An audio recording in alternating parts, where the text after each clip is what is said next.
Урматтуу телекөрүүчүлөр, бүгүн биз Баткен областына караштуу Кызылкыя шаарындабыз. Мына ушул Кызылкыя шаарында Ыйман Аманат Нуру коомдук фондунун жетекчиси, мыкты иштерди жасап жаткан биздин дагы бир тууганыбыз Равшанбек уулу Али менен бүгүн маек курабыз. Анын кылып жаткан эмгеги, кылып жаткан иштери боюнча кененирээк силерге баяндайбыз. Андыктан биздин баянды, биздин берүүнү бирге көрүңүздөр.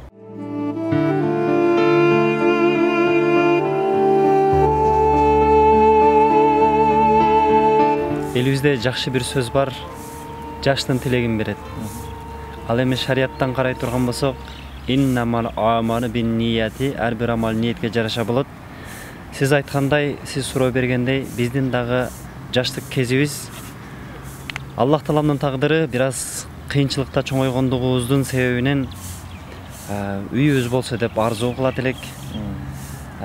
Башкаларга жардам кылсак деген кыялдар, пландар, арзуулар бар эле. Аллах Таалам биздин дагы ушул аруу тилебой максаттарыбызды кабыл кылган экен. Бүгүнкү күндө ушул элибизге, журтубузга, ыйык ислам динибизге кызмат кылганга Аллах Таалам тоофик, мүмкүнчүлүк берип отурат. Максаттарыбыздан дагы жогорку деңгээлдеги ийгиликтерди жараттык десек дагы болот. Азыркы учурда дагы чоң бир максаттарды кылып жатабыз. Аллах Таалам жардам берсе, буйруса элибизге көптөгөн жакшылыктарды кылсак деп, башкаларга стимул болсок, башкаларга үлгү болсок, башкаларга ибрат болсок, башкаларды дагы жакшылыкка чакырсак, жамандыктан кайтарсак, башкаларга дагы ушундай бир үлгүлүү иштерди жасасак деп, бүгүнкү күндө дагы тынымсыз аракеттерди кылып атабыз.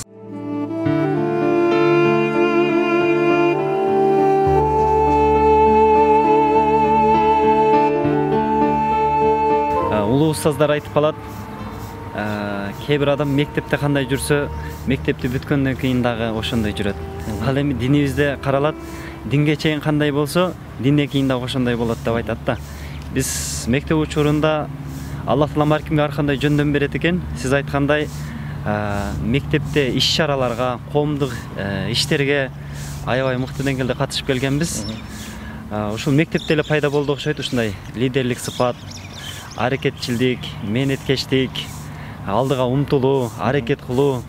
Себеби эжекелерибиз айтат эле, аракетсиз үмүт, нөмөсүз дарактай деп. Ошол себептен ар бир инсан максат коюп, ошол максатыды максат кылып коюп эле калбастан, аракет күндү күн дебей, түндү түн дебестен, ушул мүмкүнчүлүк барында ошол мүмкүнчүлүктү туура пайдаланып, аракет кыла турган болсок, ар бир инсан ошол алдыга койгон максаттарына жетет го. Бизде ошол мектепте Эдил деген агабыз бар эле. Өзүбүздүн айылдан болот, өзүбүздүн көчөбүздөн болот.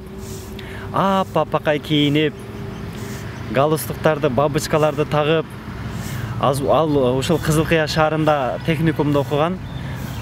Окууну бүтө элек агай болуп иштеп калганда, ушунчалык элдин сыймыгы болчу. Техникум жамааты, мектеп жамааты дагы ушул Эдил деген атты көп айтат эле. Биздин коңшубуз болгондуктун себебинен ошол агабыздан үлгү алып, ошол агабызга окшосок, машинаны дагы аябай сонун минет эле, шашпай машина минсек деп, ошол агабыздан биз үлгү алып калдык десек дагы болот. Ошол себептен айтарым, биз дагы башкаларга үлгү болуп жашасак деген азыр ушундай максат кылып жатабыз да. Азыр эми биз канча жакшы иштерди кылып жаткан болсок, жакшы иштерге себепчи болуп жаткан болсок, жакшы иштерди кылып жаткан болсок, ошолордун бардык сообу ошол Эдил агабызга дагы барып атат. Ал өзү 90-жылкы, ал дагы ушул Төлөс айыл өкмөтүнөн болот. Бир көчөдө жашайбыз, коңшубуз болот, ибрат алып, үлгү алып, сабак алып, ошол агабызга окшосок деп чоңойдук да. Билесиз да, азыркы учурда балдар кыздардын артынан чуркайт го. Сени жакшы көрөм, сен бул жашоодо мен үчүн эң кымбатсың депчи. Ал Эдил байкебиз кыздардын эмес, кыздар Эдил байкенин аркасынан жүрөт эле да. Себеби ушундай пайгамбарыбыз айтат го, ат-тухуру шатрул ыйман. Ыйман тазалык ыймандын жарымы деп. Ушундай таза, тыкан, пухта башкаларга стимул боло ала турган агабыз болчу да. Биз ошол агабызды көрүп бир аз үлгү алып чоңойдук.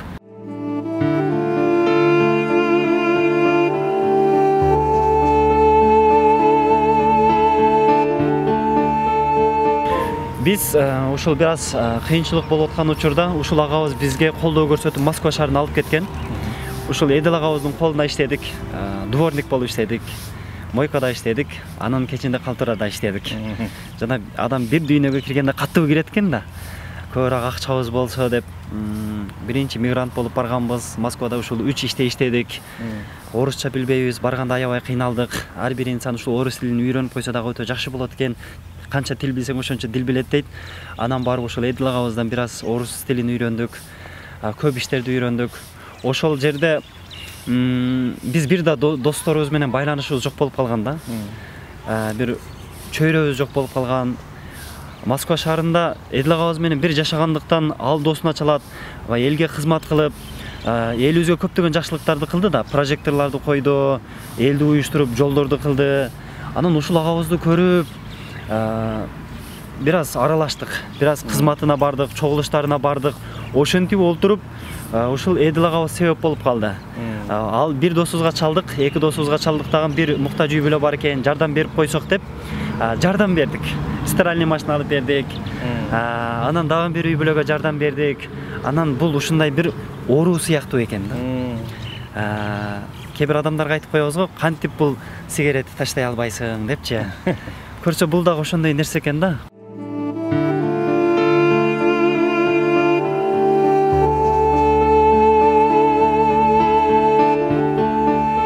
Анан досторубузду бириктирдик башында. Жалпы Төлөс 96-лар менен ушул мечит медреселерге, мечиттеги хужураларга жардам берип жүрдүк.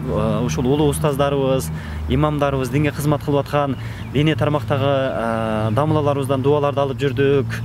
Бирок көпчүлүгүнө бардык. Көпчүлүгүнүн эшигин какыладык. Ушундай иш кылалы деп жатабыз деп айткан учурда эч кимден эч кандай бир колдоо болгон жок. Бирок Аллах Таалам сизи биздин байлыгыбызда карабайт экен. Аллах Таалам сизи биздин сулуулугубузга карабайт экен. Аллах Таалам сизи биздин жүрөгүбүзгө карайт экен. Жүрөктөгү ниетибиз туура болгондуктан биз Москвада ишибизден чыгып, ишибизди таштап, бир ай Москвада жүрдүк. Проспект Мирада мечит бар. Ошол мечитке барып, күнүгө барып Аллах Тааладан сурайбыз: "Я Алла, эч кимге барсак, эч кимде эч кандай бир колдоо жок болуп атат. Наоборот, шылдыңдоо болуп жатат. Эми биз бир байды тааныбайт экенбиз, бир колдоо көрсөтө турган, бир колунда бар инсанды тааныбайт экенбиз. Бирок байларга дагы байлык берип аткан, ошолорго дагы мүмкүнчүлүк берип аткан падышалардын падышасы сен болсоң, сен спонсорубуз бол, биз кызмат кылайлы. Бир сомуну дагы жебейбиз, аманатка кыянат кылбайбыз" деп ошол жерде Аллах Таалама убада берип, бул фонд Аллах Таалам менен башталган. Бүгүнкү күндө бизде бухгалтер жок, өзүбүз, жетекчи жок, өзүбүз, камерачы жок, өзүбүз, монтаж кылган инсандарыбыз жок, монтаж кылган дагы өзүбүз. Себеби бүгүнкү күндө бир аз мүмкүнчүлүк болуп атат, өзүбүз жетишип атабыз. Ошол жамаат болсок, мисалы, азыр 10 адам иштесе, аларга дагы 30 миңден, 35 миңден, 25 миңден бергенге туура келет экен. Бирок бүгүнкү күндө Аллах Таала мүмкүнчүлүк берип, бир аз өзүбүз жетишип аткандыгыбыздын себебинен жанагы азыр жамаатта эч ким жок азыр. Ошол групп жалгызбыз.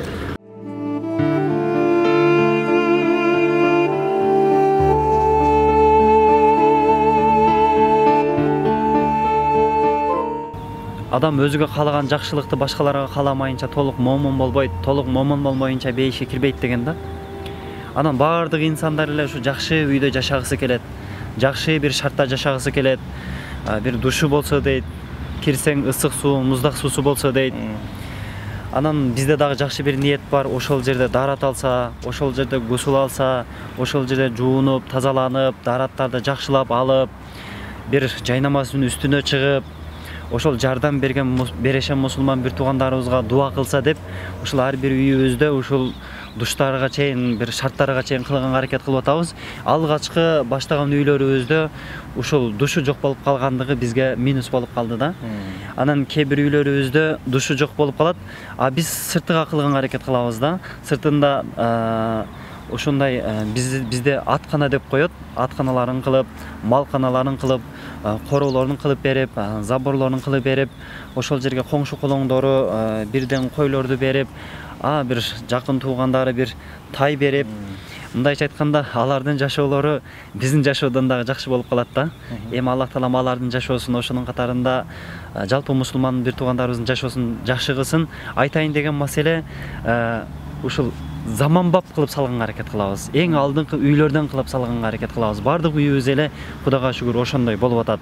Себеби эл берип атат, элдин акчасын ашырбастан, үнөмдөбөстөн, ошол коркпостон Аллах тааламдын жолуна берди. Аллах тааламдын жолуна чыныгы муктажды тандап алгандыгыбыз үчүн баарын ошол жерге жумшайбыз дагы, мүмкүнчүлүк болсо өзүбүздүн жаныбыздан дагы кошуп, мыкты деңгээлде бүтүргөнгө аракет кылабыз да. Себеби бир инсан мисалы 100 000 бере турган болсо, ошол 100 000ге дагы бир 20 000 же болбосо 15 000 кошуп туруп, материалдарды арзаныраак алып туруп, аракет кылып, өтө жогорку деңгээлде бүтүргөн болсоң, берген адамда дагы сүйүнүч болот, кубаныч болот, ыраазычылык болот. Ал кийин мүмкүнчүлүгү болсо дагы ушул кайрымдуулук фондко берет. Себеби ортодо ишеним болуш керек.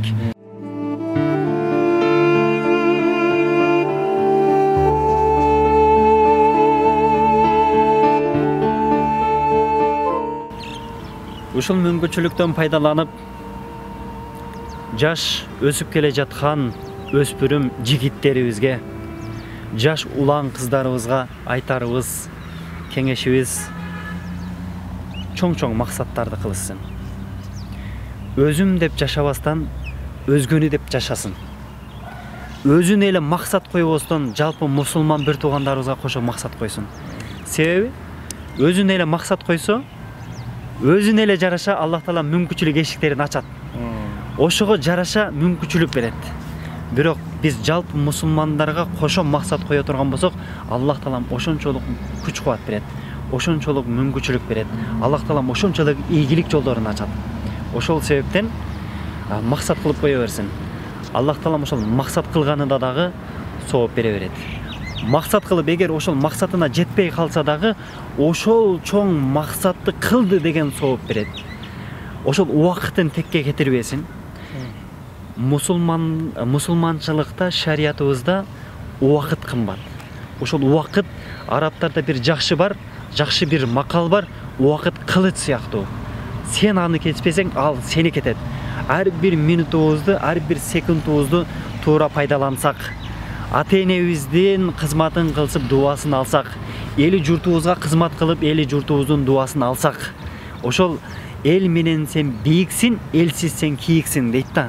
Ошол элибиздин жүгүн аркаласак, ал эми мынабу жигиттерибизге айтарыбыз, чыныгы мекенчил болсок, чыныгы патриот болсок, чыныгы жомарт болсок, меримдүү, ырайымдуу, боорукер инсандардын катарын толуктасак.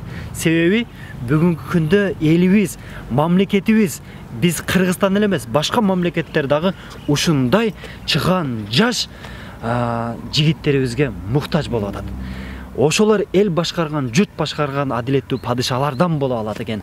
Элин атпай турган, элин сатпай турган, элин кыйынчылыкка таштабай турган, элдин ишеничин актай турган, элдин үмүтүн актай турган, элибиздин, мамлекетибиздин экономикасын көтөрө турган, мамлекетибизди дагы өнүккөн мамлекеттерине кошо турган, чоң завод, фабрикаларды, курулуштарды кылып, ушундай бир иш орундарды дагы жарата турган, ушундай бир патриот жигиттерибиздерге элибиз муктаж экен. Эгерде ушундай патриот чыган жигиттерибиз чыга турган болсо, биздин эже карындаштарыбыз ошо Москвага барып иштебейт.